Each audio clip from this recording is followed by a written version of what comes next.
Hare Krishna. Hare Krishna, dear devotees, please accept our humble obeisance. All glories to Jagat Guru Srila Prabhupada, all glories to Gurudev, all glories to Sabbath Vaishnava devotees. Today is Friday, end of the week, and fortunately for us, we have His Grace Isvara Prabhu. It's one of our own senior God brothers who will be speaking to us from the Srimad Bhagavatam today. Prabhu, just if you're ready, we may put the verse on the screen and then you may start speaking. Hare Krishna. Hare. Hare Krishna. Govinda Jaya Jaya Gopala Jaya Jaya Radha Ramana Hari Govinda. Hare Krishna Maharaj. Jnana Timinda Sagana Gana Salakaya Jaksul Tangi Natasmasi Gurave Namaha Sri Chaitanya Manobishta Stapita Yana Bhutale Sayarupa Kadamanya Dadati Sampadantikan Narayana Namaskritya Naray Chavanarutaman Devam Saraswatin Vyasan Tatu Jayam Budiraye Nastapaye Sabhat Veshu Nitam Bhagavata Sevaya Bhagavati Tamas Loke Bhakti Bhavati Naistake Vede Ramani Chaba Purani Bharati Tita Adu Vadyam Chamhade Chari Sabata Kiyate Mokam Karchivachala Kangulan Karchi Gri Yakipata Hambandi Si Good Natalne Paramananda Madhavam Dharma Pradita Katavuta Paramoni Masram Satan Vedan Vastavam Matavasa Shveda Tapataya Mulana Sima Bhagavati Mahamani Kichanki Para Isvara Sadhuriti Avaru Rajetra Kitipita Kisana Nigama Kapa Galitan Fulan Sukam Mukandava Sambitan Pibatan Bhakutam Rasamalayam Muhura Urasika Bhuvipapuka Yashiva Shamanayam Krishna Paramapurusa Bhakti Utapade Punsa Suka Moha Payapaha Atoyam Brahmasutranam Bhagaratiti Vinaya Bharatata Vinaya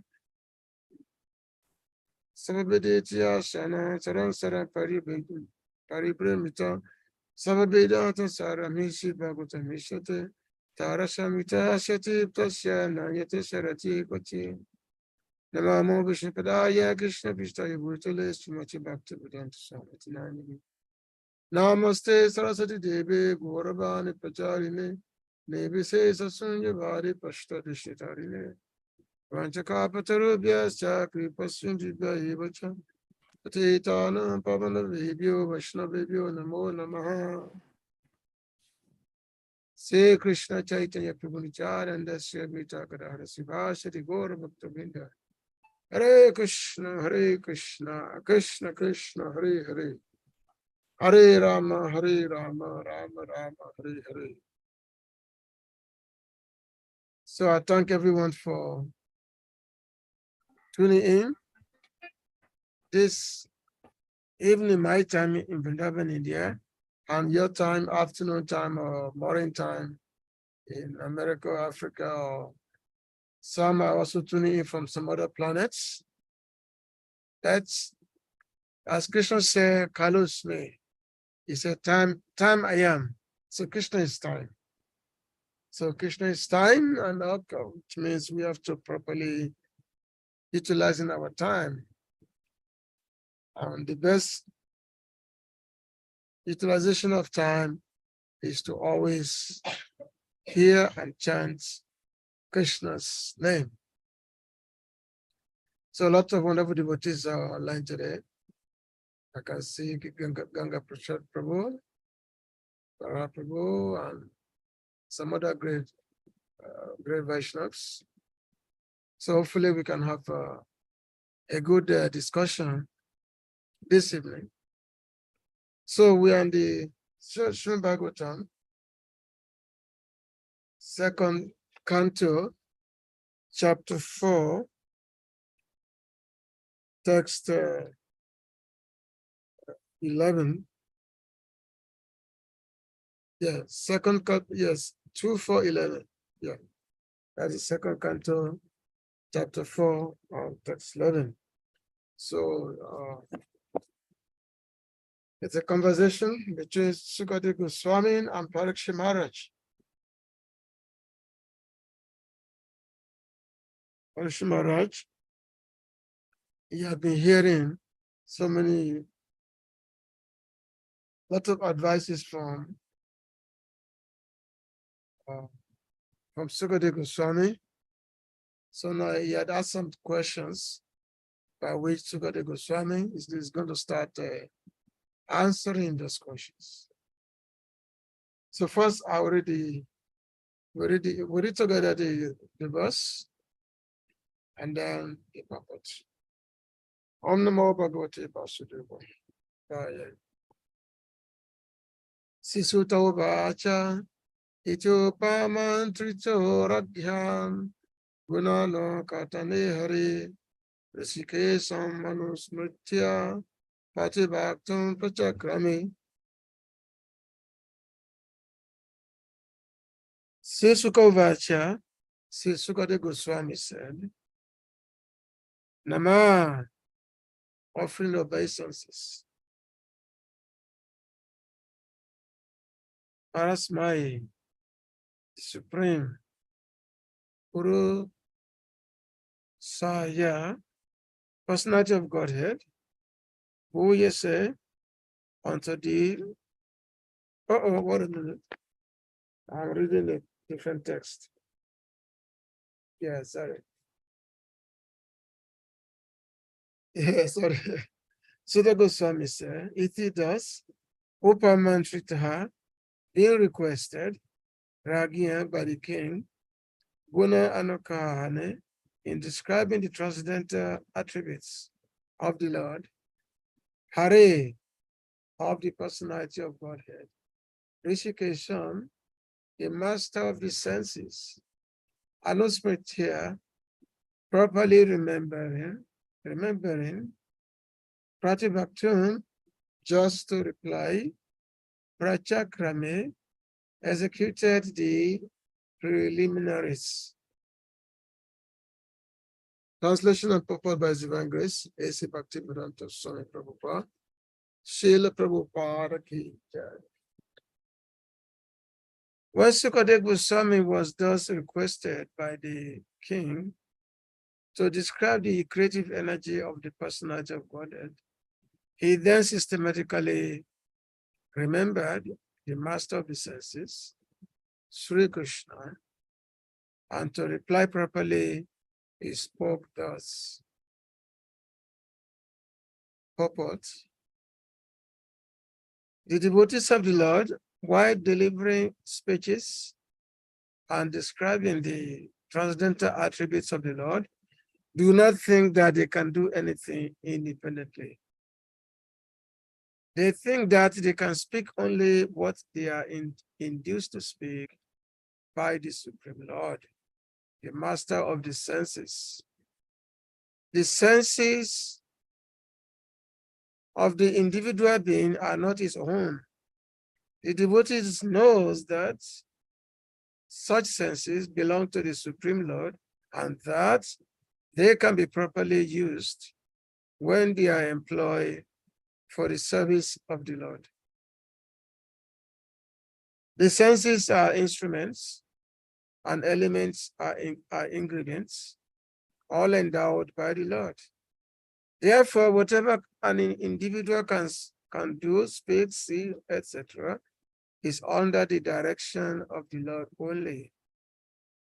The Bhagavad Gita confirms this. Sabasa Chaham Riddhi Sanivishto, Mata Smriti Jnana Aponam Cha. No one is free to act freely and independently.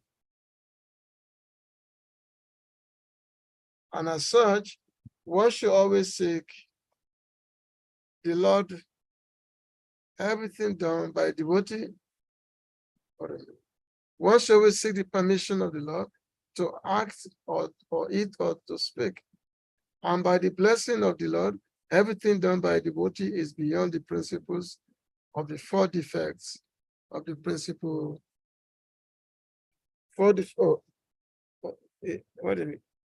Beyond the principles of the four defects of typical or four defects typical of the condition. So looks like I'm getting old here.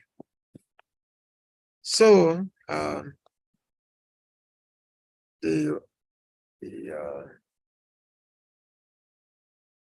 Sukadeva Parikshit Maharaj, he had asked he want to find out about this specific quality.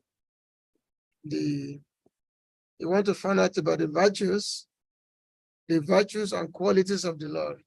Actually, the verse that we read, it said, "Iti yuktaman tri no ragyan gunano kartale hare," which means the gunano karta, which means he want to hear about the glories of the Lord's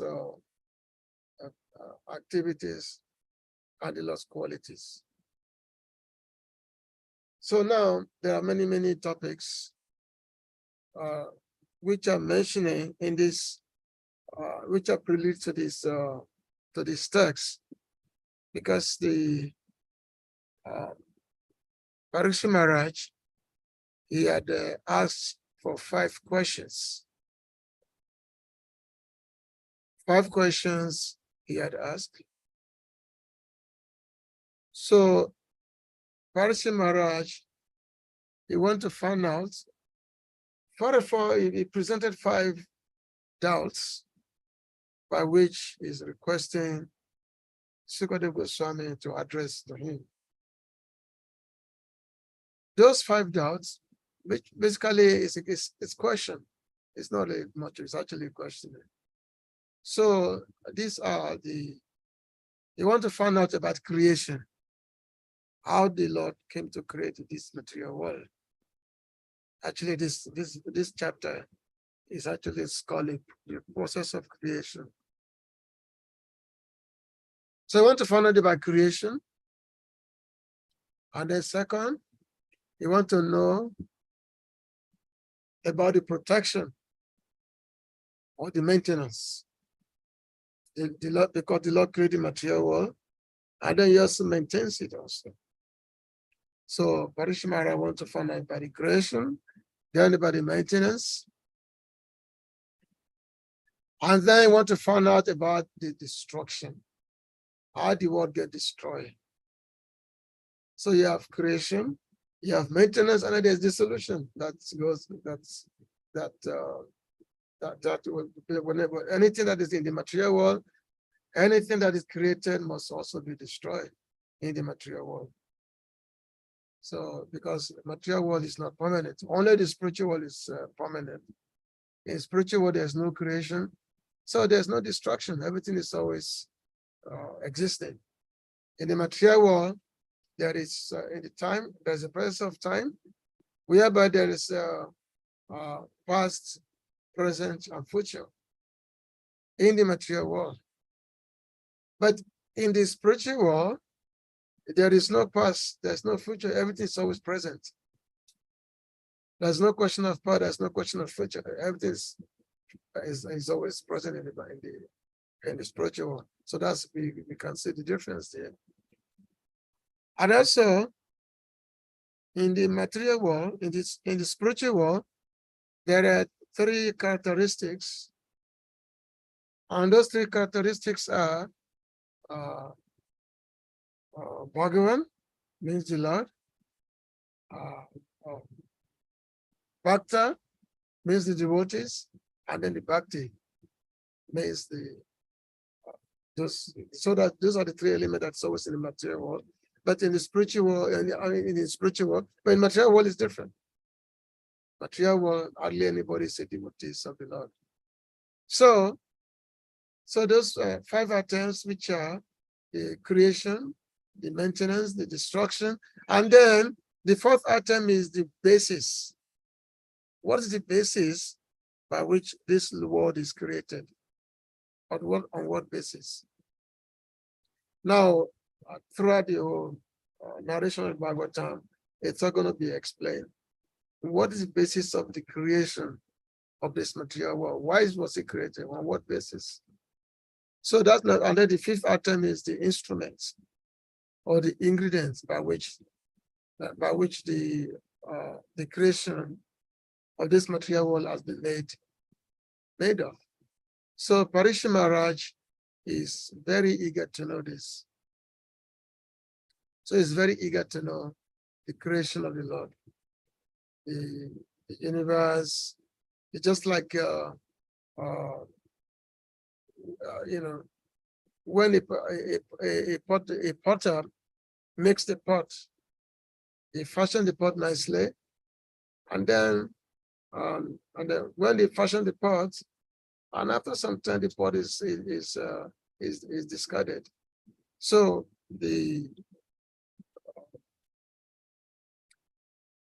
when we talk of creation, because this is the subject matter of this chapter, when we talk of creation, how does the creation get manifested?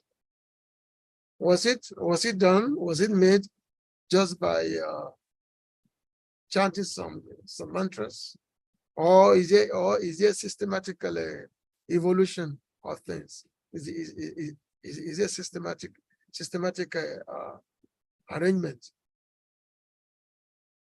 So, because if you want to say that everything just automatically just be made manifest just like that without any systematic arrangement, the evolutionary process. Now, this actually in the third canto is nicely presented how Brahmaji, after coming on top of the abdomen of the Lord or the lotus flower, how he had to meditate, perform austerity for thousands of years. And after the performance of austerity, and then the Lord became happy with him. And then the Lord Brahma was able to see the Lord. Everything became illuminated. And then Lord Brahma was ordered to create material world. And then there's how everything is coming from beginning, from step by step by that. So I mean, it's not like in the Christian Bible, they mention that in the beginning was the word. Was that in the beginning was the word, and the word was something like this. I'm not too much expert in the Bible anymore. Like I said, let there be this, let there be light, and then there was light. Let there be this, and then there was that. Yes, that is the process of incantation in the web. Let there be this.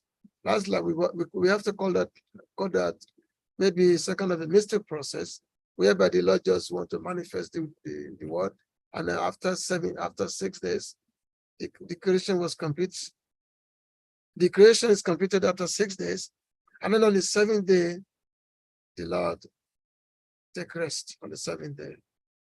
6 days, the creation took place, and then in 7 days, he took rest. But the Bhagavatam did not describe it that way. The whole process of creation actually took thousands and thousands and thousands of years. The whole process of creation. It's not a matter of 7 days. Brahmaji's austerity, meditation alone, that alone took thousands and thousands of celestial years, not earthly years, before Brahmaji became enlightened, before he could see the base of his existence. And then from the creation of Brahma, and then from there, then Brahmaji started manifesting different rishis, different sages, these different Prajapatis, like Dakshas, Kashyapa, so many of these progenitors of mankind, or the projectors of different divinities. So they all took time. So these are very, very questions by which it comes to the mind of Parikshit Maharaj. Now, we will say that because Parikshit Maharaj, he was very, very much interested about the qualities of the Lord, about the Lord's virtue.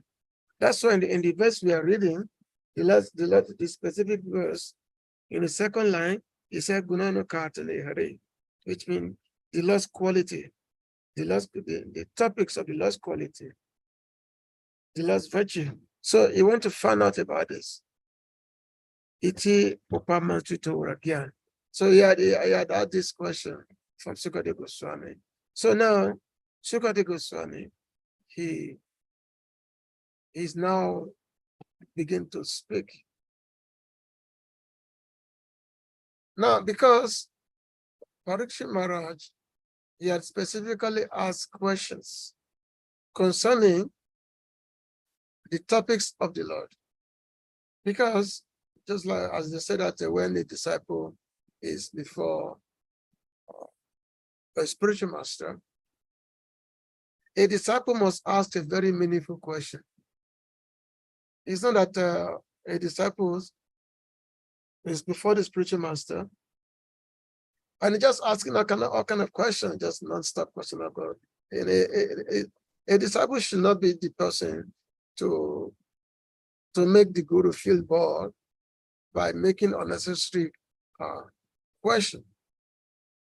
But yes, the guru answered the question posed by the disciple. But the question must be meaningful question. Must be a question that is worth the time of the guru, that worth the time of the spiritual master. It's not that one is just asking question just for the sake of asking question. So we can see that the whole of Bhagavatam is all about asking questions. It's all about asking questions. Right from the beginning, the first canto of Bhagavatam, the beginning, first chapter, the sages of Namisharanya, they first asked Sutta Goswami 6 questions. They asked him 6 questions about, which actually form the basis of the Bhagavatam, the narration of the Srimad Bhagavatam. They wanted to find out what is the real religion. They want to find out about the incarnation of the Lord. They want to find out about various activities of the Lord. So, and everyone in the Bhagavatam, everyone who has been asking the same question is always pertaining to the Lord's activities, to the Lord's qualities. It's always pertaining to that. And the person who is answering all these questions, the person becomes very much enlivened. The person becomes, which means the guru, who is answering the question, we become very, very much enlivened because of the question which has been posed by the questionnaire. That, oh, what a wonderful question you have asked. Because this question has enabled me to think of the Supreme Lord. This question. So therefore, you are doing me a very great favor by asking these questions. So if we want to start asking the Guru question, then we should be thoughtful that way, which means we have to be very, very thoughtful first before we can just ask any questions. When Sukadeva Goswami first came to the bank of the Ganges, where Parikshit Maharaj was sitting along with all the sages. And then when Sukadeva Goswami came, the first question asked by Parikshit Maharaj was that what should be the duty of a human being, and especially a person who is about to die? What should be the duty? So Parikshit Maharaj, Sukadeva Goswami, was very, very happy. He said, oh, I've been traveling all over the world. I've been traveling everywhere. Nobody has asked me these questions. So therefore, let me stay here and answer this question. Therefore, he answered that, oh, yes, here Krishna Kata, here are the topics of the Supreme Lord. And when everybody heard this answer, especially all the great sages, they all clap their hand. Clap their hand, say, sadhu, sadhu, sadhu, oh, this is very good. This is very nice. So it's a Rishikesh saying, Anusprit here. Anusprit, Rishikesh, Anusprit here, Pativatum, Prachakrame. So who's Rishikesh? The Lord is the Lord with senses. Because the questions pertain to the Supreme Lord, because Parikshit Maharaj, he has asked this question, which relate to the Lord's qualities and the Lord's virtues, and which in respect to the five items which Parikshit Maharaj had asked about the creation, about the maintenance of the universe, about the dissolution, about the basis, on what basis this material world is created, and also the ingredients, by what items the Lord created this material world with. So this question was asked. So before starting to answer this question, so Sukadeva Goswami, first of all, and it was a Rishikesh Anusmritya, which means he first of all give a thought, enter into meditation, give a thought of the Supreme Lord. He began to offer his obeisances unto the Supreme Lord, because according to him, that this kind of questionnaire, these questions, because this question is relating to the topic of the Supreme Lord. So the person who's posing this question, the only way by which the doubts can be removed from the mind of the person who's posing this question is through the mercy of the Lord himself. So which means the Lord must grant the power to speak. The Lord must grant the power to speak, and then when the Lord grant the power to speak, then a person will be able to speak. Just like when we are asked to give lectures, when we're asked to give talks about the Lord, we don't really feel any particular qualification that yes, we are so capable to speak. After all, what can we say about the Lord? What can we say about him? The Lord, if you are asked to talk about the Lord, what can we say? The Lord, he has no beginning, no end, no middle. Where do we begin to talk about the Lord? Where do we begin? It's just like if you go to the, let's say you go to the ocean, you go to the sea, and somebody asks you to measure the length of the sea. So where are you going to begin to do the measurements? Where will you begin? If you make an attempt to do such measurement, then you are simply a foolish person.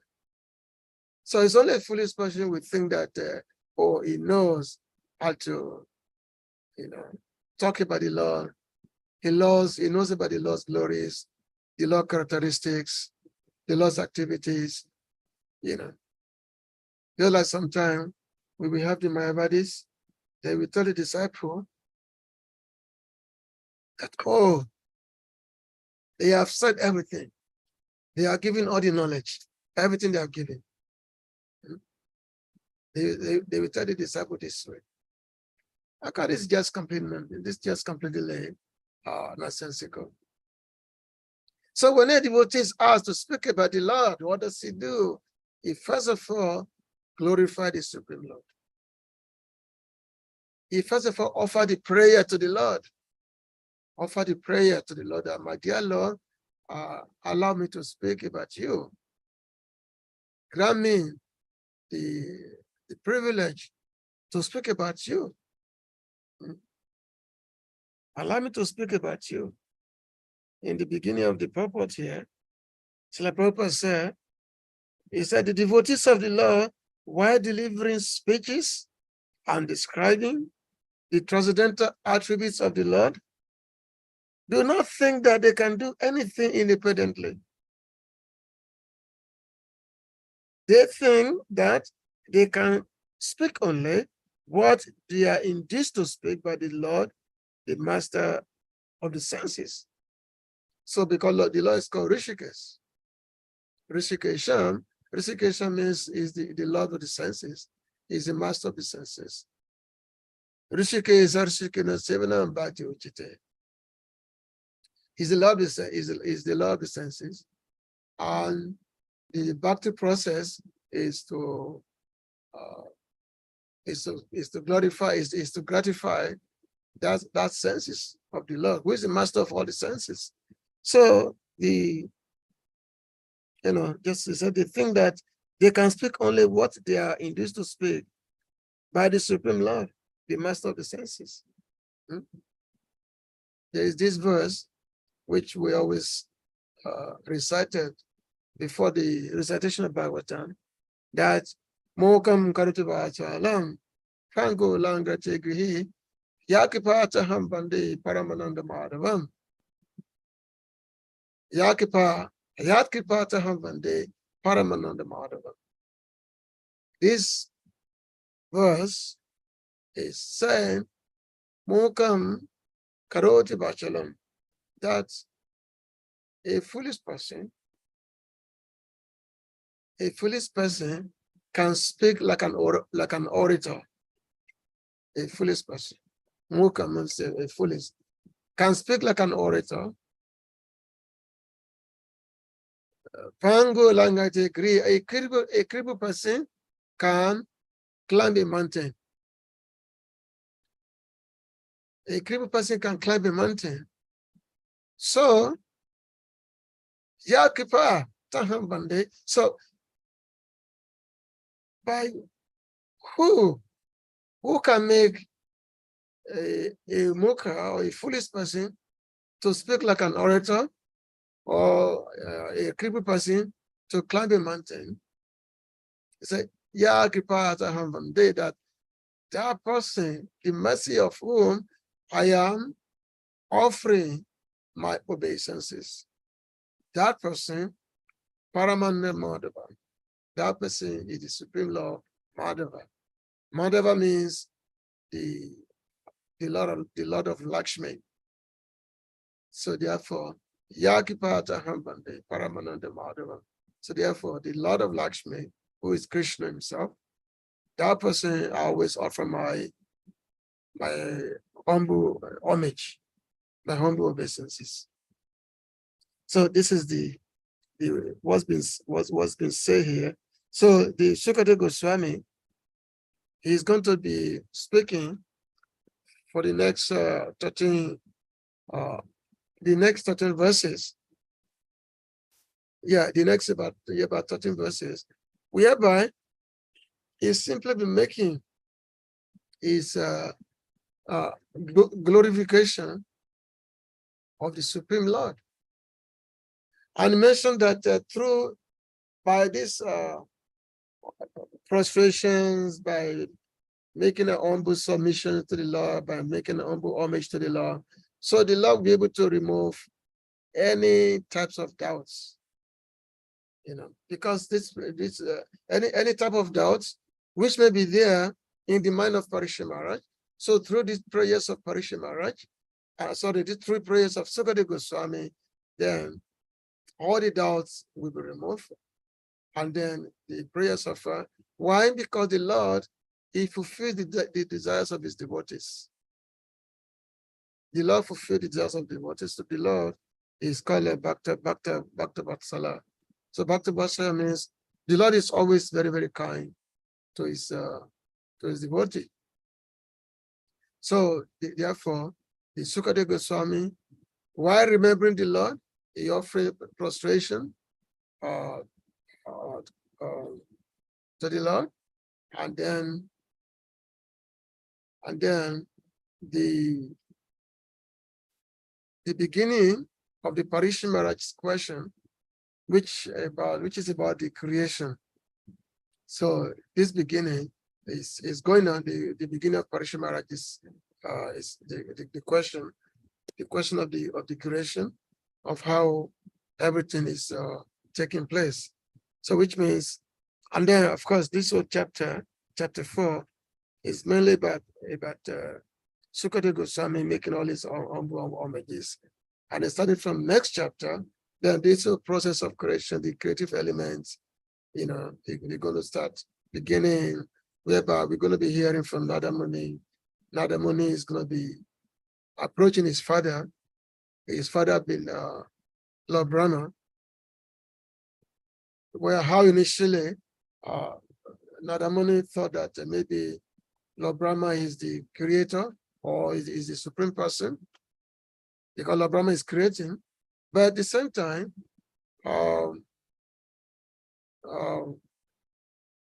when Nada Muni noticed that his father was always making prayer, he was always in meditation on someone. So Nada Muni will say that, oh, even though we love to see you as being the supreme person, but we are confused when we see that you are making your prayer meditation on someone. So which means there must be someone above you. There must be someone above you, because after all, why do you meditate? You meditate. You have to meditate. You meditate on someone. You meditate on someone who is above you. Otherwise, if no one is above you, there's no need of meditation. For example, Krsna is the Supreme Personality of Godhead. He does not need to meditate. He doesn't need to meditate. Everyone meditates on him. Every living entities, including all the demigods, rishis, everyone performing austerities and making their meditation on him. So he doesn't have to meditate. Everybody meditates because he's the object of everyone's meditation. But now, of course, that is true. But sometimes we see that Krishna sometimes meditates, but he meditates on his devotees' welfare. Sometimes it's just like when Agasura came to Vrindavan. So Agasura came to Vrindavan, and he came to Vrindavan to kill Krishna. But Agasura, he came in the form of a very big snake, huge snake. The snake is so big, it's huge, it's like, the snake is hundreds of kilometers long. That's how long the snake is. The body is so huge that, so this snake opened his mouth, but the lower side of his mouth on the ground, while the upper side is touching the sky. And this mouth looked like a big highway, looked like a big 6-lane highway. So when Krishna's friend, when they saw Agasura on the road, they thought, oh, this is wonderful. Let's go inside. And all of a sudden, all the Krishna's friends, they went inside the mouth of Agasura, the big demon, who was simply looking to devour everyone. So when all his friends had gone inside the mouth of Aghasura. So Krishna has to meditate. He has to think of the way to, one, how to save his friend who had gone inside the mouth of Aghasura, and how to kill this demon. And of course, killing the demon is not a big deal for him. It's not a big deal for the Lord to kill the demon, but the main thing is the safety of his devotee. So therefore, the Lord, he has a so sometimes the Lord he will meditate sometimes on his devotees. So therefore, why the devotees? They're always meditating on him, but the Lord he also think he also think of his devotees' welfare. So that is his meditation. So when Nada Muni, when he posed the question to Lord Brahma that we see that sometimes you meditate, you perform so much austerity, you do a lot of meditation, so which means there must be someone much, much ahead of you. There must be someone much, much ahead of you. So of course, then Lord Brahma, of course, he had to explain to Nada Muni the whole process of who is meditating on, and by whose mercy he's able to do whatever he's about to do. So Srila Prabhupada, so just because the Lord being the Rishikesh, because he's even though we have the senses, but who's the master of the senses is called Rishikesh, Rishi, Rishikesh. So Isha means the Lord, which means he's the Lord of the senses. Rishikesh, Rishikesh, Sevanam Bhakti Uchiche. So the senses of the individual being are not his own. You know, when the world was created, the Lord also provided ingredients. But the ingredient of the creation is always belong to the Lord. But under the false ego, we think all this belong to us under the false ego. But devotees knows that. Devotees know. The devotees know the senses belong to the Supreme Lord only. So therefore, they can be properly used when they are employed for the service of the Lord. So when they are being utilized. So again, some of the purpose, the senses are instruments, and elements are ingredients, all endowed by the Lord. Therefore, whatever an individual can do, speak, see, is under the direction of the Lord only. This is how devotees give glorification to the Lord. Just like in the Srila Bhaktivinoda Thakur, he was making a prayer. He said to me, Savishware Sware. Rajan, let me see if you can get this song. To me, Savishware Sware. Rajendra Kumara. Tumara Ichaya Biswe. Sijamu Samha. Let me see if I can get this prayer. It's a very beautiful song.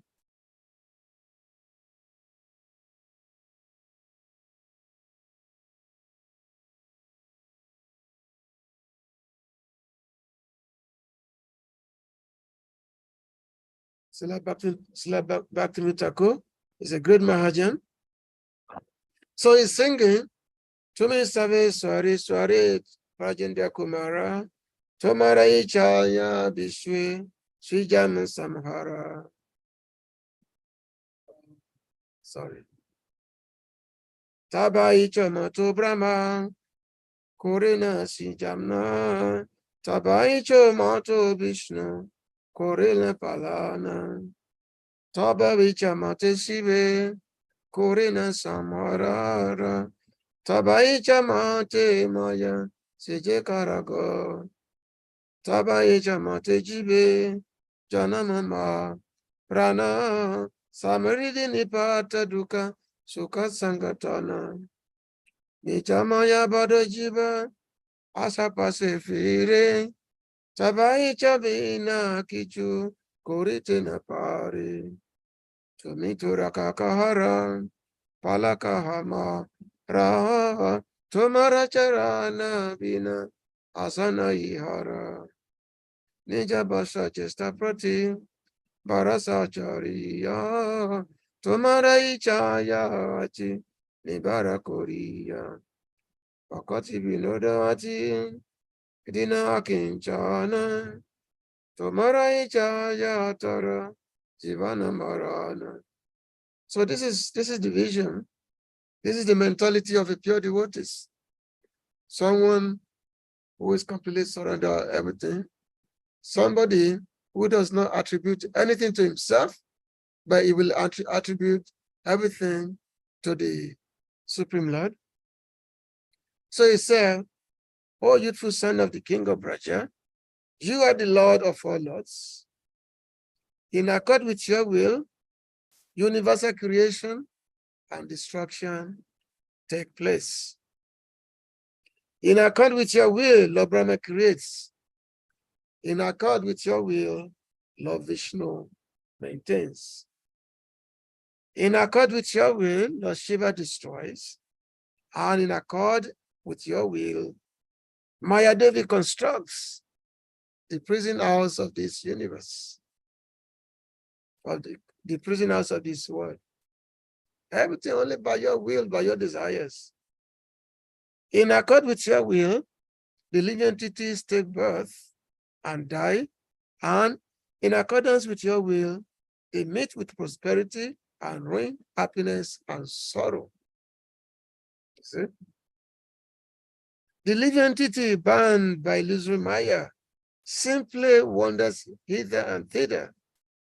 Without your will, he cannot accomplish anything. You are my only protector and maintainer. Except for your lotus feet, there is no hope for me. Having given up faith in my own strength and endeavors, I am solely dependent upon your will. Bhaktivinoda is very lowly and poor. According to your will, he lives and dies. So this is everything it takes place only according to the will of the Lord, according to the will of Krishna. So therefore, how can we describe his qualities? How can we describe his virtues? How can we describe his qualities? We have no such capability. But the Lord, when the Lord grants us his mercy, when the Lord becomes merciful upon us, then he allows us to do all these things. He allows us to do all the glorification. He allows us, to do all his, glorification of his name, preaching of his name. He allows even the very activities of devotional service. The Lord, he allows us to do that. So therefore, a devotee of the Lord always remain submissive, always remain prayerful, having understood very clearly that yes, he has no particular ability, he has no independent ability. There's no independent ability at all. The notion that one has independent ability, this is just simply a false ego. It's just a false ego is the notion that one thing that one has an independent ability to do anything. We don't even know when, how long we're going to be in our particular body. We don't even know. Do we know? We don't know. Only Christians know, but we don't know. We can walk outside our door, and then we can fall dead. We don't know what's going to happen the next moment. We don't know. But the Lord knows. Krishna knows. The Lord knows. So therefore, devotees is always very prayerful to the Lord. Constantly. Every activity of his, every activity, every act always remain prayerful. Parikshit Maharaj is a great devotee of the Lord. You know, is a great devotee. And Sukadeva Goswami is a great devotee. So when two great devotees, when they meet, it creates a very auspicious environment. When two great devotees meet, it creates a very auspicious environment. Why? Because one of them will ask about the Lord, will ask about the qualities of the Lord. We want to ask about Krishna Katha, and then the other one will give answer. One asks, and the other person answer, and the Krishna Katha takes place. And when Krishna Katha takes place, what happens? The Lord comes running. Krishna comes running whenever there is Krishna Katha. Whenever there's a talks about himself, whenever there's a talk about himself, Krishna will come running. Whenever there is a talk about himself. So therefore, he says, the Lord said, Naham Vakunta. What is that? Yeah, he said, Naham Tichtame Vakunta, Yogina Ridayenava. He said, I am not in Vakunta. Nor am I in Himalaya where the yogis are meditating upon me. I'm not in any of these places. Where do you find me? Where I am? I am there wherever my devotees are talking about me. Wherever my devotees are talking about me, that's where I am.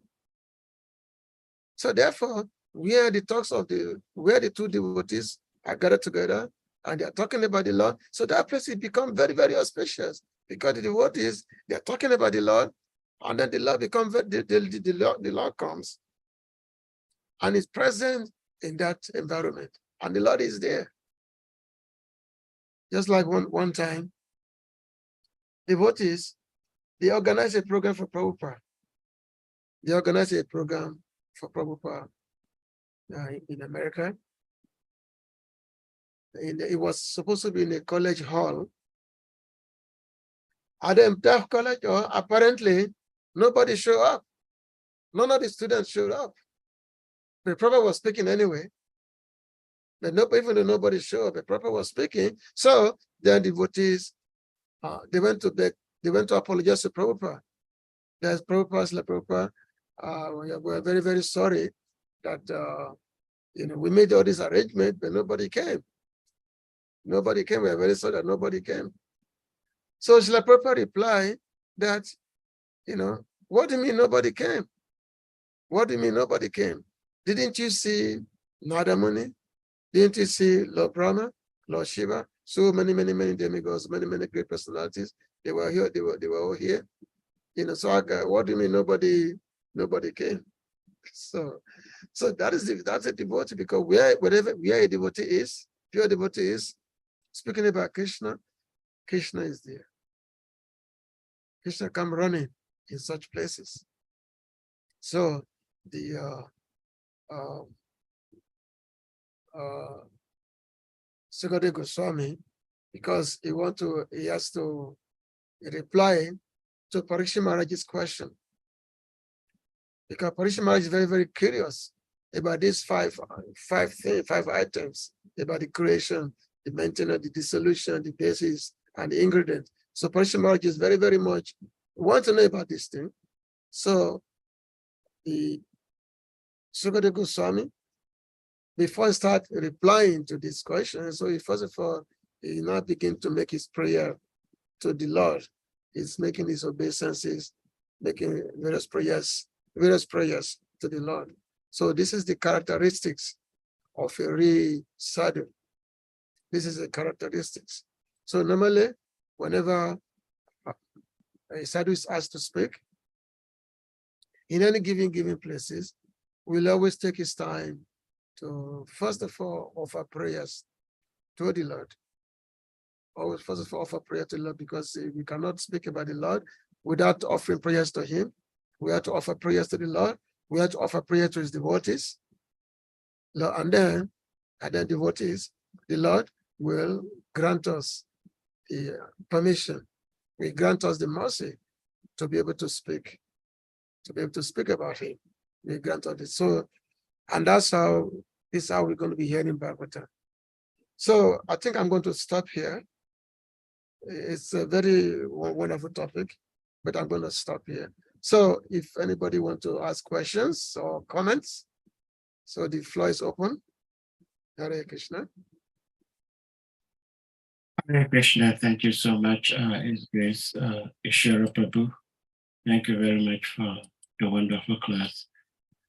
Dear devotees, if anyone may have question, comments, or something to say, you raise your hand, the hand emoji or your physical hand, and you'll be asked to unmute. All right, we have His Grace Ganga Prasad Prabhu. Please, you may unmute and ask your question. Please. Thank you. Hare Krishna Prabhuji, Dandava Pranam, all glory to your divine lotus feet, all glory to Guru Angoranga. Hare Krishna Ganga Prabhu. Thank you for your darshan. Thank you for the wonderful class. And you are looking very effulgent. Means your health is top notch. Hare Krishna. It's okay. Right. You know what the old age means. Yes, we are both going through it. So we should not kid ourselves. Yes, obviously. Okay.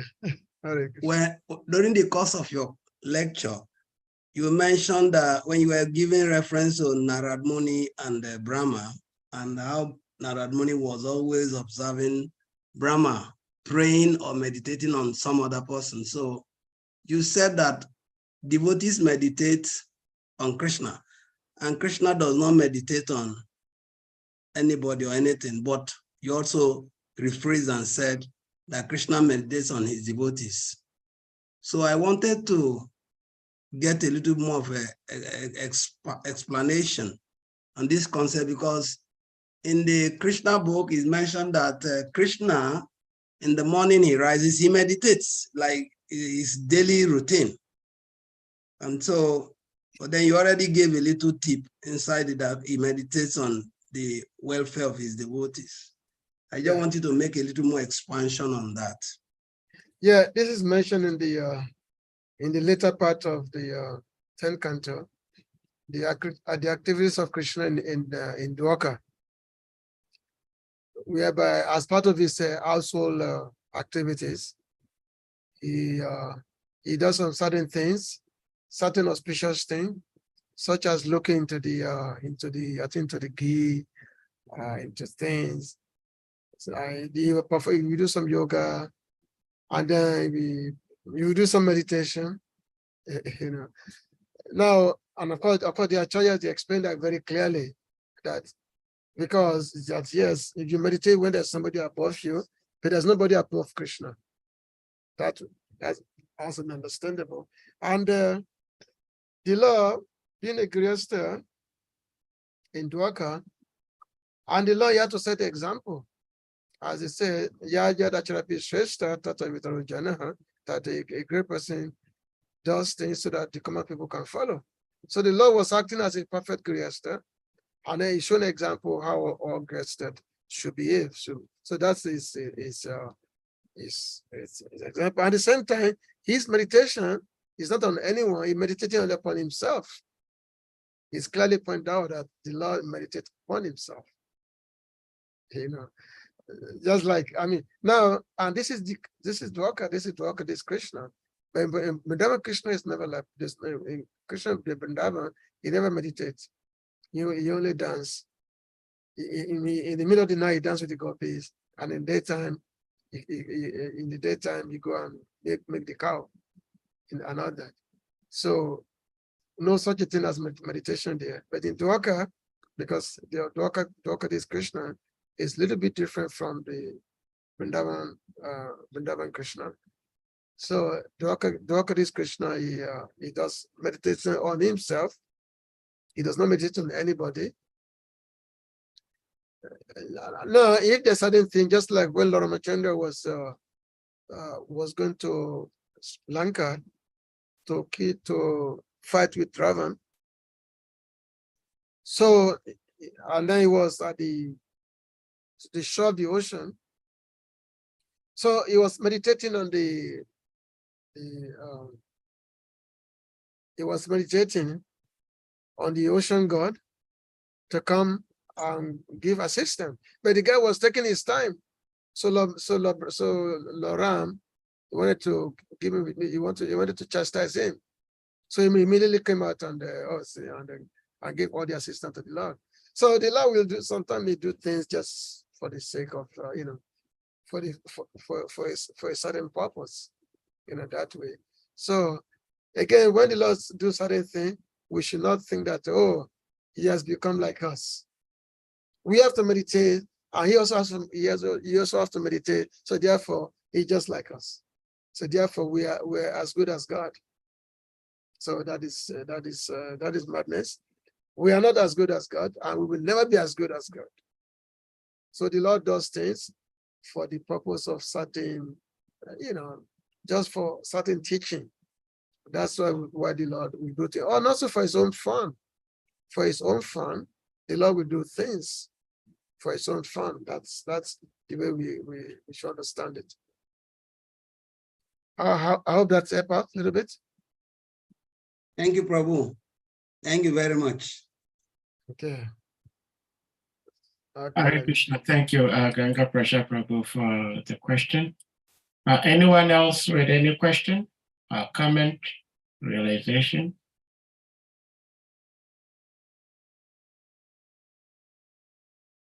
Okay, I got it back up. Suddenly the light went off. Yeah, I could see that. Yeah. Prabhuji,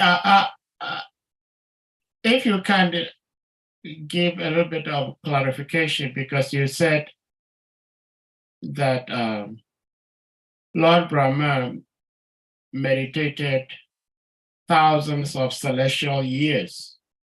Yeah. When he had to create. And we also understand that Lord Brahma lives for 100 years. Yeah. If he lives for 100 years and he had to meditate for thousands of years, then it seems like maybe he died and then he was born. So if you can clarify. No, Brahma lived for trillions of our years, trillions and trillions of our years. Hmm. In Brahma's one day of Brahma is called a Sahasra Yuga, 1,000 ages, which means 4.3 million years multiplied by 1,000.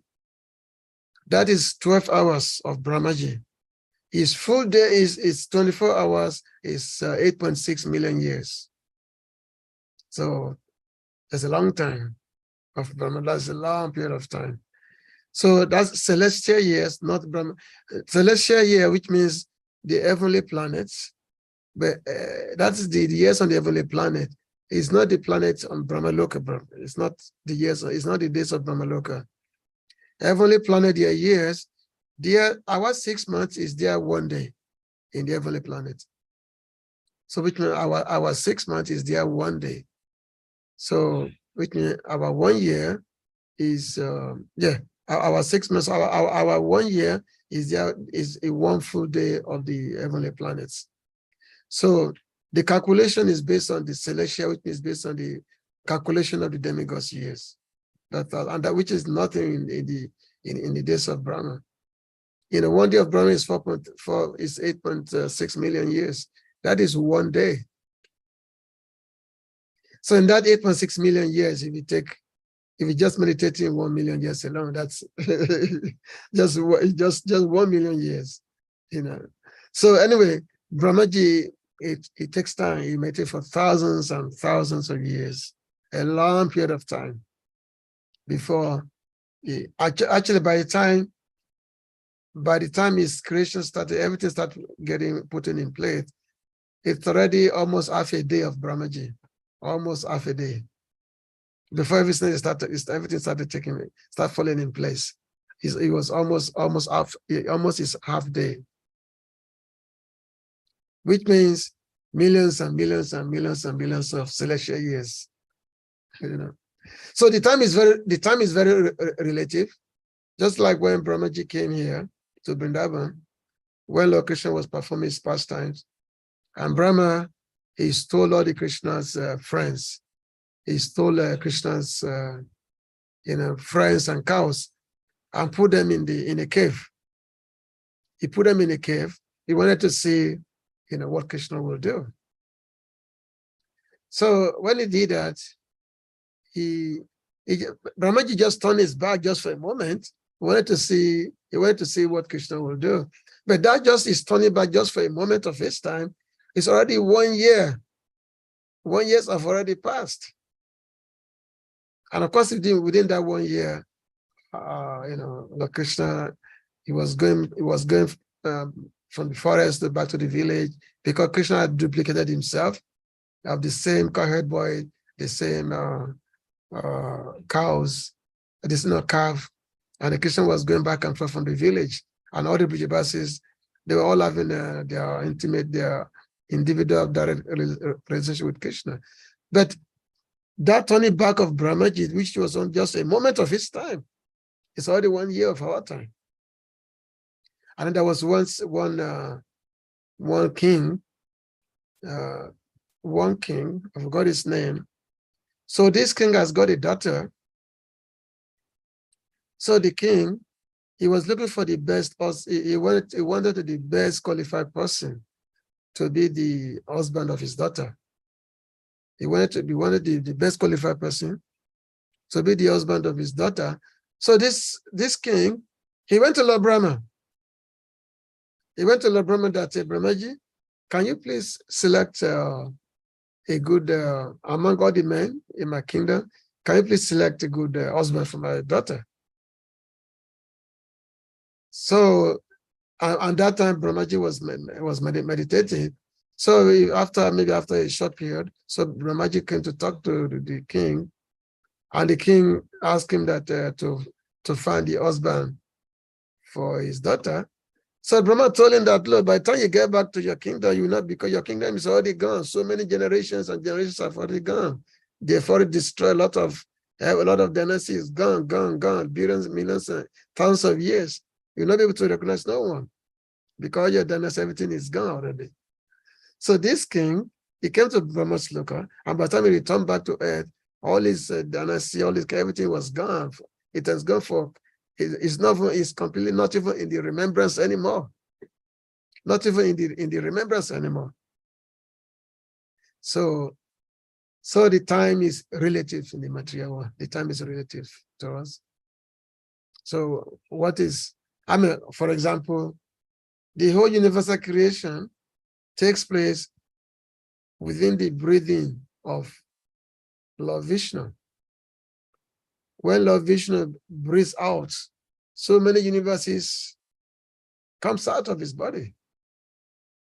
And then when he breathes back in, the same universes go back inside his body.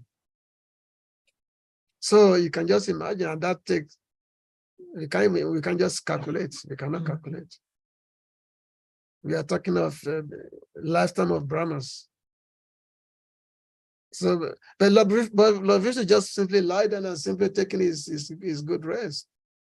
He breathed in, the universes come out, and they breathe out, all the universes come. So in out, universe come in, out, in, out. So it's like that. So that's how the creation, always coming, always taking place in and out within the breathing of Mahavishnu. So the time is actually beyond our comprehension. The time is beyond our understanding, the time. But Krishna said, time I am the time. Kaloshmi. Okay. Yeah. Thank you so much for the elaborate answer.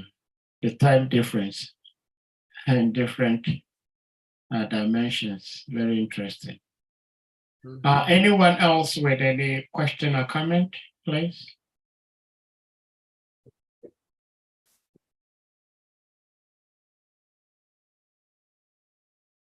Isvara Prabhu online?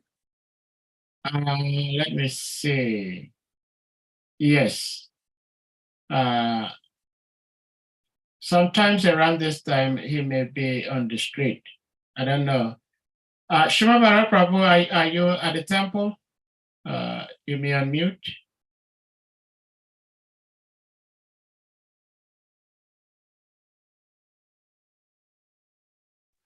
Hare Krishna.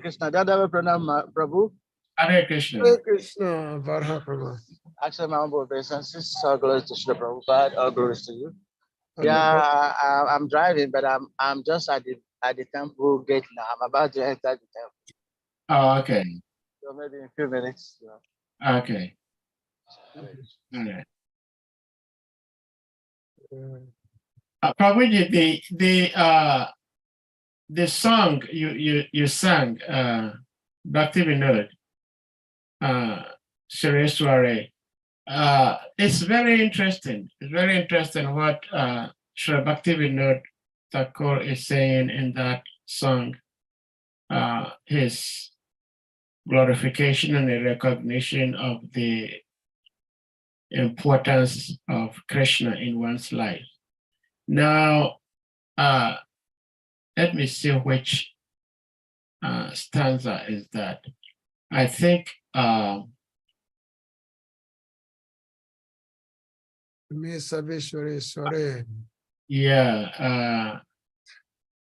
think the stanza 4, it says, according to your will, the living beings take birth and die.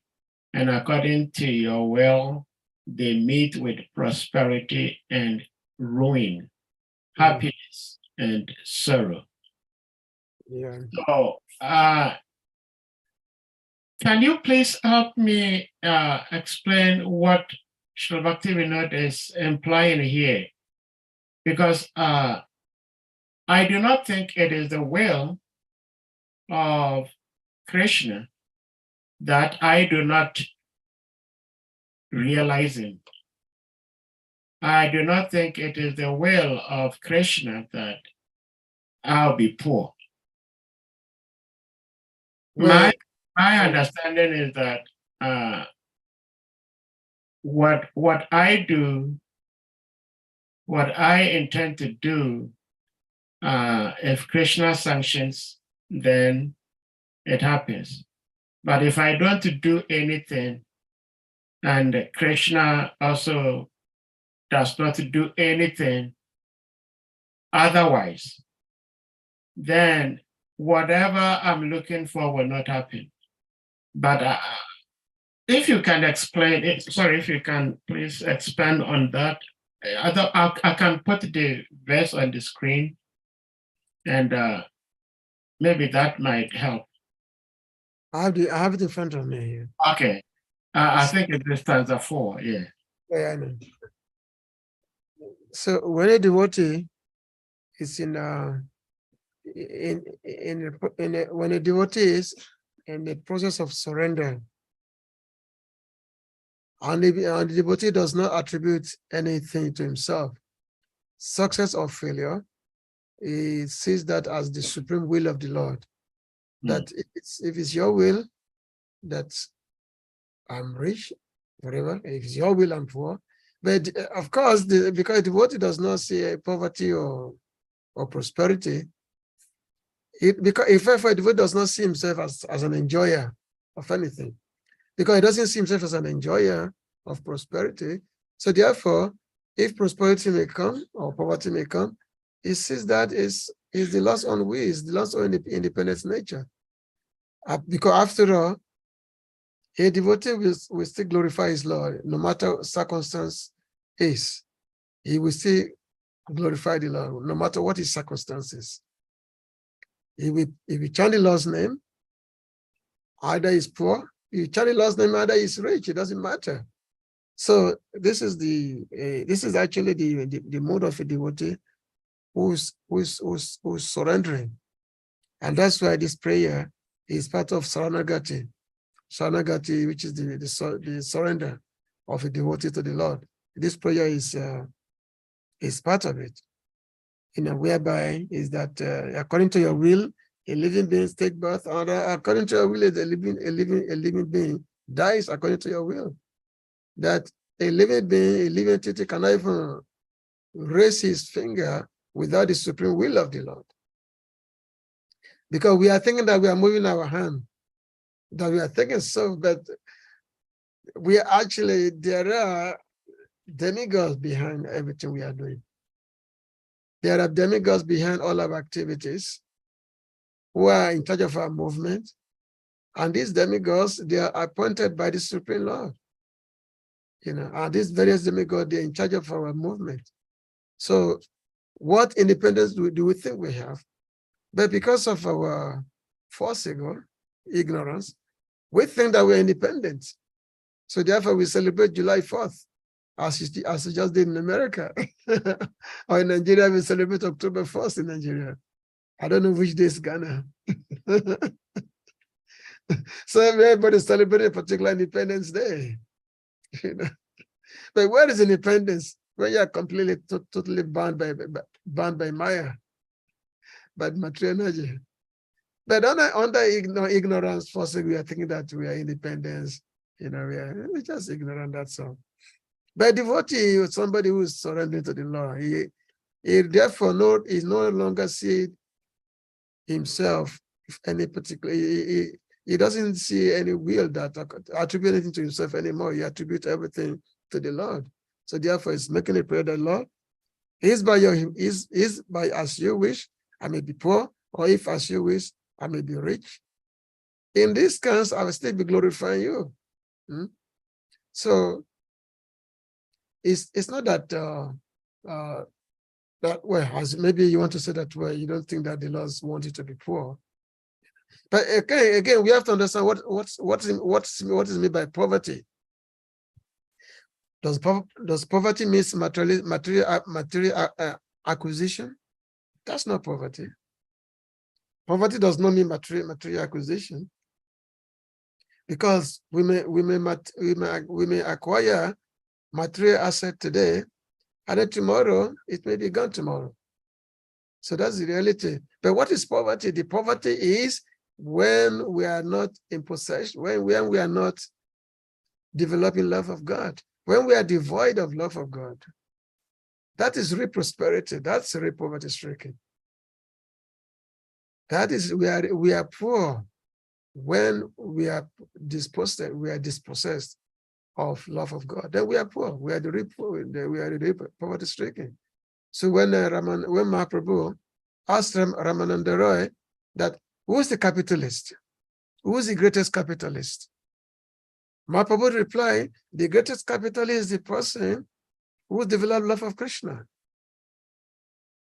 Ramananda, he didn't say that, oh, the greatest capitalist, the richest person is Elton Musk or Bill Gates. He didn't say that. He said a person who has developed love of Krishna. He's the rich person. Because you possess wealth in material world, and after once you're dead, you're dead. The riches no longer belong to you. But a person who has developed, who has possessed love of Krishna, which is the real wealth, that wealth goes with you, whatever you are. It doesn't matter which body you are, that wealth goes with you. So that's what we are, is that wealth of love of Krishna is what we are being advised to pursue, that wealth of love of Krishna. Thank you so much for the answer. Makes a lot of sense. So if there is no further question, comment, then we may bring this to a close. Hare Krishna, Hare Krishna. Oh, Prabhu, you're back. Hare Krishna. Yeah, first my obeisances to Isvara Prabhu. Hare Thank Krishna. you very much for the wonderful kata.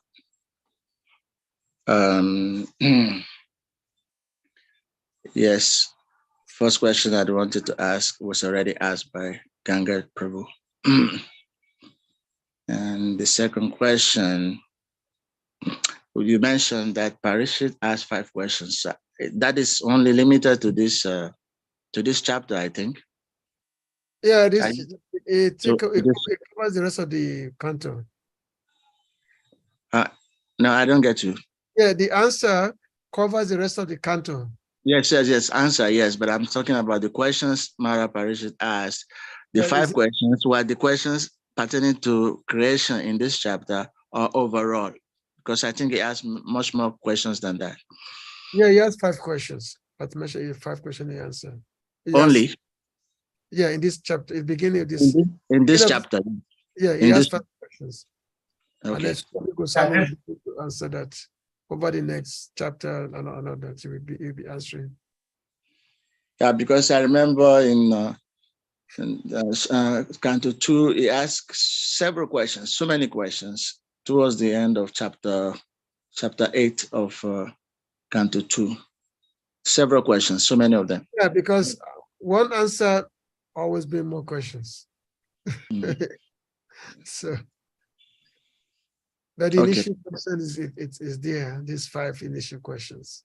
Okay. So Brother Goswami will answer those questions. And that will take us to the next chapter, then next chapter like that, ongoing. No, he particularly asked so many questions in chapter 8 of Canto 2. So many questions towards the end of chapter 8. More than 10, 15 questions were asked, one after the other, on so many subjects. Mm-hmm. So anyway, just... I think Isvara Prabhu was saying those 5 questions, particularly to this chapter. Sure. Okay. Yeah. I get it. Yeah. Thank you, Prabhu. Hare Krishna. Thank you for the question. Come to India. You have to come to India. Come to Vrindavan. Yes, by your grace, maybe one day it will happen. Just like I'm feeling Vrindavan here also. Radha Madana Moha engaging me fully. That's why.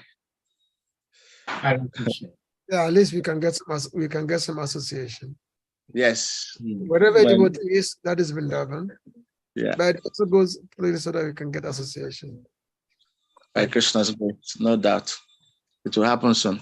Thank you, Prabhu. Right. So, Hare Chakra Prabhu, please you be on mute. Okay. Yeah, Hare Krishna. Hare Krishna. Hare Krishna. Thank you very much, Prabhu. Your voice is breaking. With the last... Your line is bad. Maybe you have to reposition yourself. All right. What about now? Is it okay now? Yeah, it's better now. Okay. Now, what I'm saying is that in answering the last question that Isvara Prabhu answered, and he was describing poverty and riches. So my question is he describing it philosophically or what? Because I understand that when we read the Krishna book and we read about Sudama Vipra, Sudama was referred to as very poor. So that poverty that was we were talking about, but we still know that Sudama is a pure devotee of Krishna. Mm-hmm. So the reference about poverty that you just described. So then why is Sudama referred to as poor? Now, one Sudama, who was a friend of Krishna, and is a Brahmana, and Brahmanas are usually very poor. Brahmanas are not supposed to be rich, because Brahmanas, they only do austerity. As I said, that austerity is the wealth of the Brahmins. So Sudama is not worried about this condition. said, oh, I'm only performing austerity. There's no material riches. But he's married, his wife. Usually the wife, they normally have different mentality than the husband. So even though Sudama is very contented with himself, but his wife, he said, I told my dear husband, we are poor, but your good friend is Krishna, the richest person on the planet, the universe. He's the husband of Lakshmi. Go ask him for some money.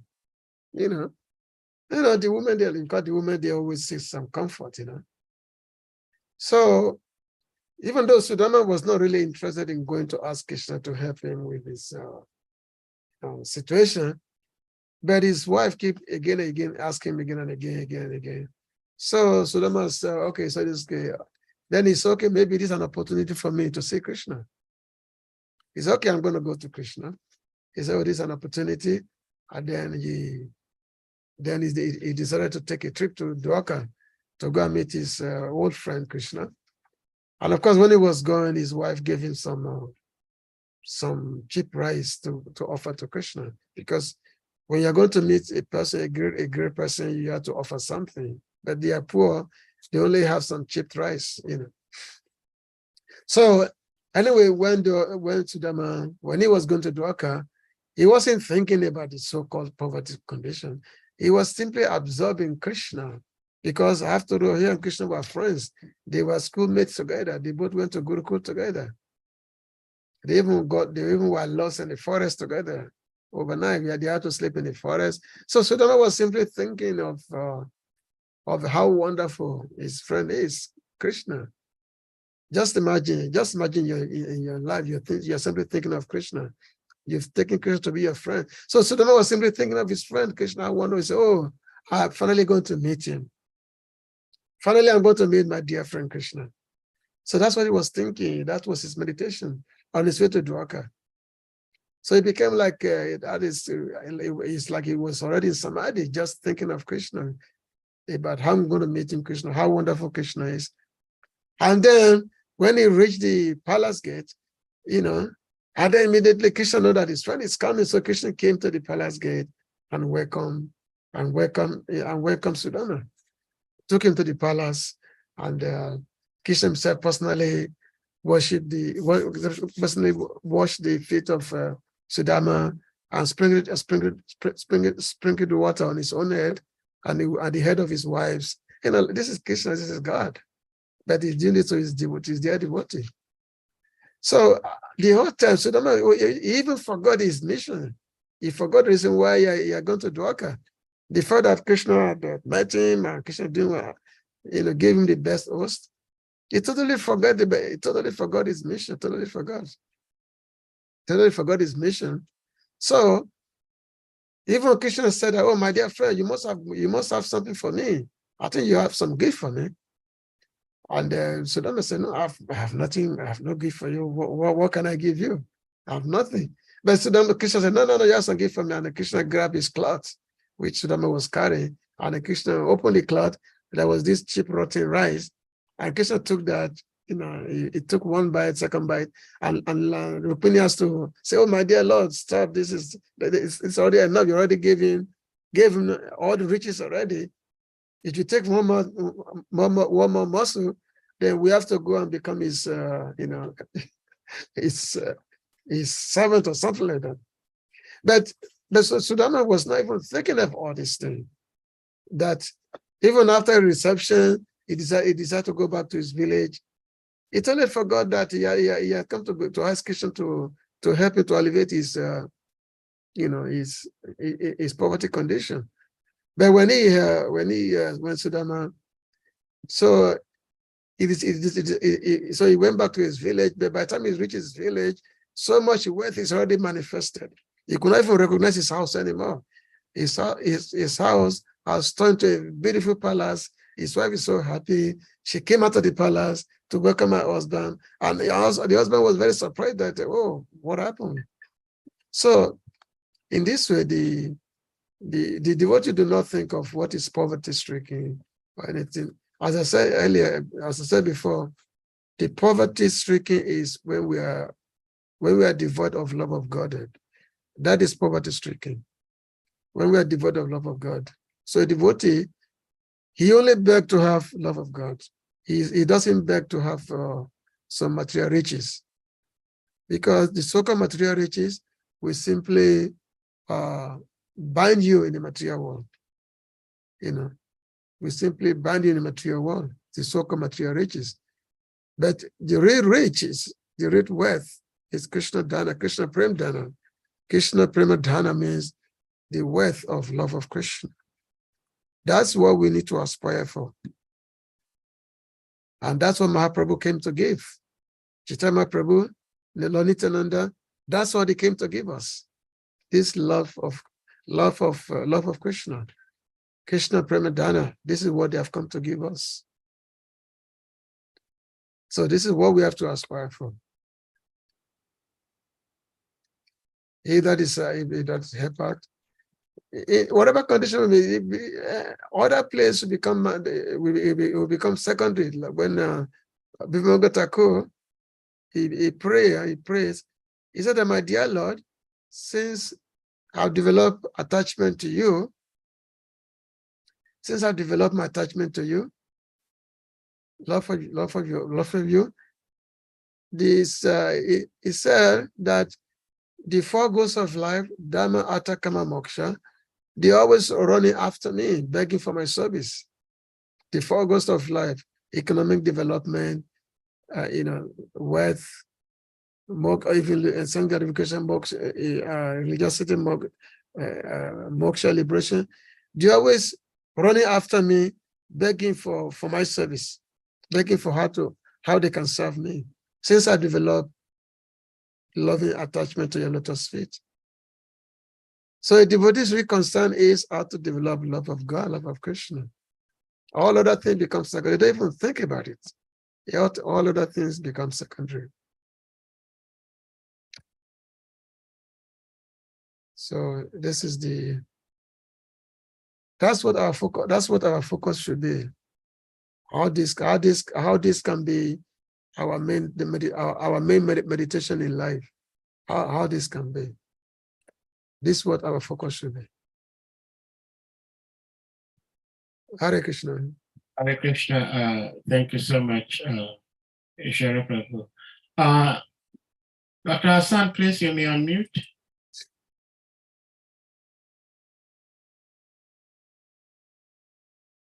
Yes. Hare Krishna, Hare Krishna, send Mahamud, respect of essences. Hare Krishna. Glory to Gurudev, all glory to Srila Prabhupada, and all glory to the Assembly devotees. Maharaj, please, I'm kind of a bit confused about the explanation, if you can still throw more light on that. For instance, if a devotee did not go to spiritual, if devotee has to come back, it is said that he can be born in a Brahmana family or a rich family. And for your explanation, to my little understanding, maybe I'm wrong, to see riches in that state, then I think maybe it has to be in the state of your consciousness, or how you have developed in spirituality. Because, sorry. I'm sorry. Because how can you explain to somebody who is not more advanced in a spiritual in spiritual life? For instance, how can you explain to somebody who is not spiritually advanced that riches is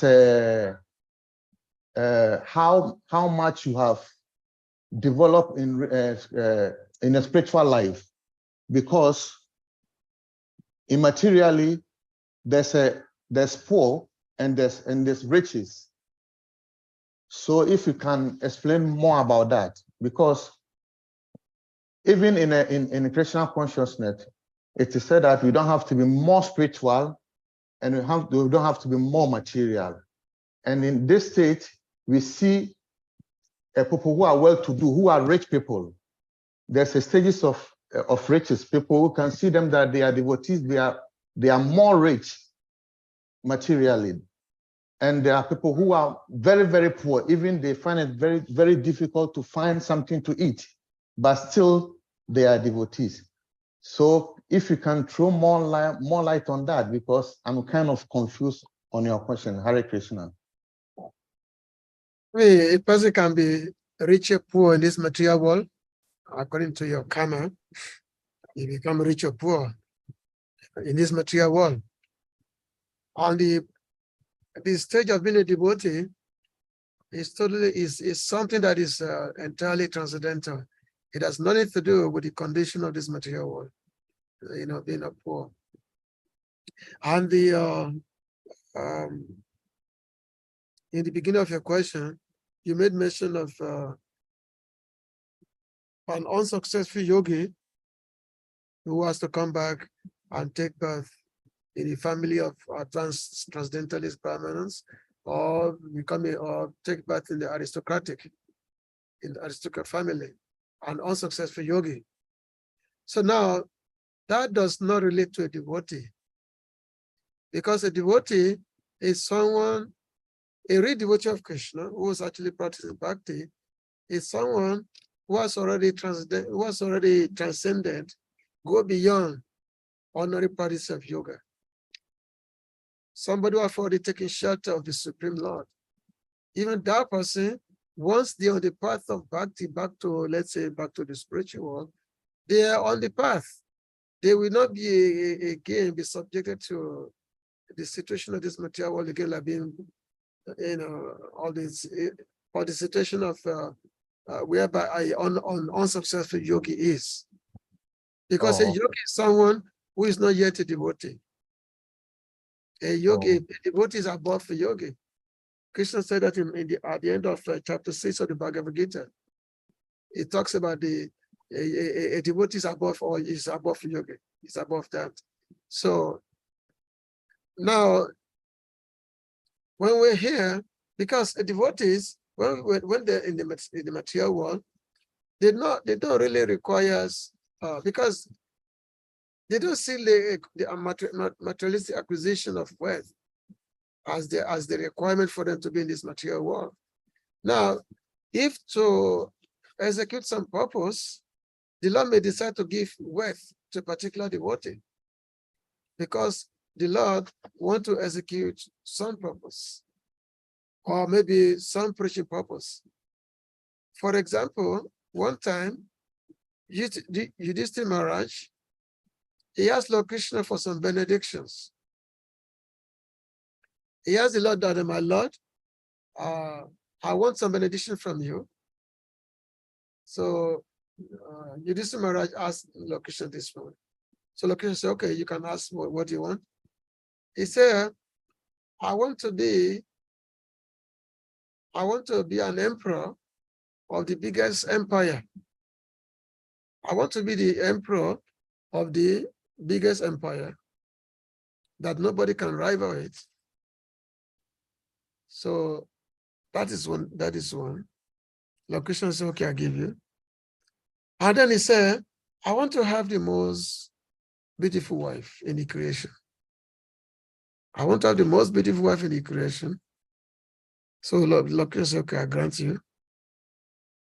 Then, after all these questions, so then Lord Krishna asked Yudhishthira, he said, my dear Yudhishthira, you asking me this question, you ask me, you want to be the emperor, the biggest emperor in the universe.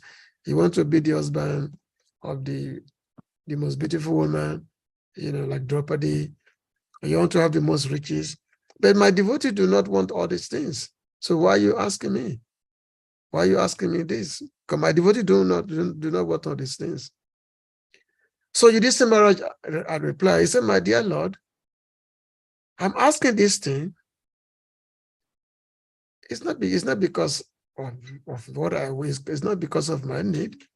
I don't need anything. But my dear Lord, people do not want to worship you. People do not You know, normally people would rather worship Lord Shiva or Goddess Uma, they rather not worship, instead they don't worship Lord Krishna. So that people don't want to worship, because they know that when they worship you, because your name is Hare. Hare means who takes away. Hare means someone who takes away. So which means the moment you worship Krishna, you become poor. You become poverty stricken. So therefore, but when people see me as a king, they see me surrounded by all my brothers, all mighty brothers, and they see my beautiful wife, Draupadi, they're going to say, oh, look at you, this Maharaj, such a great king. Look at this empire. No empire can rival in this whole world, this whole planet. And look at his beautiful wife, all his great brothers. Just look at him. And Yudhishthira Maharaj is a devotee of Krishna. He's a devotee. So therefore, if he can be a devotee of Krishna, I can also be a devotee of Krishna. So in this way, a devotee can use some of these elements just for the sake of preaching Krishna consciousness. Because devotee always want to find different ways to bring people to Krishna consciousness. So therefore, it's not that riches is bad for devotees. For a certain purpose, devotees can be rich. And that richness can be used to foster Krishna consciousness. We've had many great devotees who are so well-to-do, many great devotees, well-to-do. At the same time also, we have many devotees who have nothing. But it's not that one is better than the other. Of course, I know it's a tendency in our temple that if our temple door is open and a great wealthy devotee comes, the tendency is to open the door for him. Everybody want to greet him, make the way for him, come to the front. That's a poor devotee. Everybody want to kick him aside, just kick him aside. Don't come there, don't come here, get away. So that's the tendency. But this is just because we are neophyte. But devotees of the Lord, poor, rich, they are the same. Everything ultimately is up to the Lord. Ultimately, it's how the Lord wants to use us. It's how Krishna wants to use us. There's one great devotee of Mahaprabhu. His name is Kolavicha Sridhar. Kolavicha Sridhar, great devotee of Chaitanya Mahaprabhu. But this devotee is so poor like anything. And he's a banana seller. He used to sell, he sell banana, he's a banana seller, Kolavicha Sridhar. But Chaitanya Mahaprabhu, he loved to, in his childhood pastime, he loved to go to this devotee's house every day and just agitate him. If you say, oh, Mahaprabhu say, hey, Sridhar, look, you're supposed to be a devotee. Look, you're so poor, you have no clothes. You have no proper house. Look at your house. The roof of your house is leaking. Your clothes or your body is all torn. So Chaitanya Mahaprabhu will be making, that time, the Lord was the Nimai Pandit, he will make a fun of Sridhar Swami. And no, Sridhar, but Sridhar will reply, look, my dear Pandit, look, my house may be leaking, but I don't care. My clothes may be torn. Still, I'm still covering myself. So, why should I bother about it? So in this way, the devotees do not lament of their condition if they're devoid of materialist possession, or if they have everything, they don't engage themselves in trying to make themselves look as if they are better than everybody else. Anyway, this is some of the things we just have to consider and assess. It may be difficult for us. It may be difficult for us to understand, but that is the reality. Every religion also profess that. Just like what's his name? I think Jesus Christ who said that it's difficult for a rich man to enter the kingdom of God The poor man. Because a rich man's got his head is so big, the head cannot fit into the doors of the lost kingdom. So that's what we bet. Either rich or poor, a devotee is equal in both situations, in both circumstances, in either poverty or poverty stricken or wealthy, whatever. It's the same for a devotee. Hare Krishna, thank you so much. Thank you so much for the clarification. Hare Krishna. Hare Krishna. So, Thank you so much. in a nutshell, His Grace Ishara Prabhu was talking about material and spiritual poverty or wealth. So on that note, we're going to humbly request the devotees to kindly unmute, and we all chant Hare Krishna Maha Mantra to express our appreciation to our big brother, our revered speaker, Ishara Prabhu. Jai. Hare Krishna, Hare Krishna, Hare Krishna, Krishna, Krishna, Hare Hare Hare, Hare Rama, Hare Rama, Hare Rama, Rama Rama Rama, Rama, Hare Hare. Manchakalpa Vanchakalpa Tarubhyascha, Kripa Sandhu Devacha, Patitanam Patitanam Pavanebhyo, Vaishnavebhyo Namo Namaha. Jai. Hare Krishna. Praise Ishara Prabhu. Just look, it's Jai. 10:30 my time. So Oh.